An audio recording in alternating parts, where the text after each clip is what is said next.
আপনি 5 তারিখে আমরা একসাথে ছিলাম না রাজপথে? আমি শেষ করি। আমরা 5 তারিখে একসাথে ছিলাম, কিন্তু আপনি যদি কার্যকর্ম দেখা আপনারা মানে 2 দিনের বইরা গিয়ে এখন বার্তার কোন অন্য আপনারা আপনি চিল্লা করলে হিরো হইতে পারবেন না। কথা বলে কেন? উনি হলো ভদ্র পার্সন। আমরা তাহলে শেষ করতে দেন।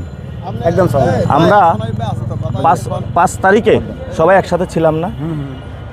তো আমরা এখনো যদি সবাই একসাথে থাকতে পারি এবং কালকে আওয়ামী লীগ যদি আসে, আমি আপনি এবারে একসাথে নামবো না?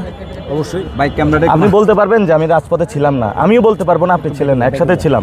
ধরেন আপনি অনেক রাগান্বিত আমার উপরে, ঠিক না? আপনি তো আমার দলের নিয়ে আপনি তো না বলে নাই ভাই। আপনি অ্যাপকারী আপনি শহীদ প্রেসিডেন্ট জিয়া রহমানের নিয়ে আপনি বাজে মন্তব্য করেন। আমি বলি আমরা 5 তারিখে কেমনে ছিলেন? আপনার 5 তারিখে আপনার থেকে দুইটা বেশি গুলি হলো, আমরা এই জন্য হলো আমরা দেখাইতে পারবো। আমি বলি এই ভাই হলো ভদ্রভাবে কথা বলতেছে, ঠিক আছে? এই ভদ্রভাবে হলো শুনতে হবে।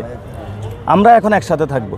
ধরেন আমি যদি বলি, আমি ওই দিন নয়াপল্টনে নামাজ পড়ছি, বলছি শহীদ জিয়াউর রহমানের পথে থাকতে হবে।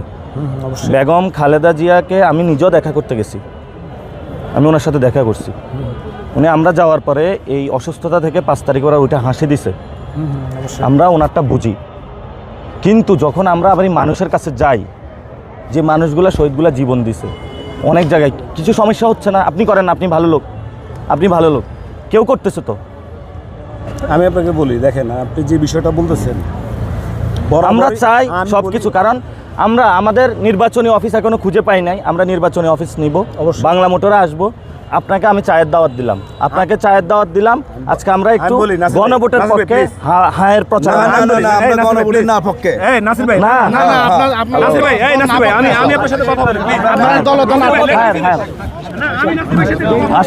আসেন চায়ের দাওয়াত।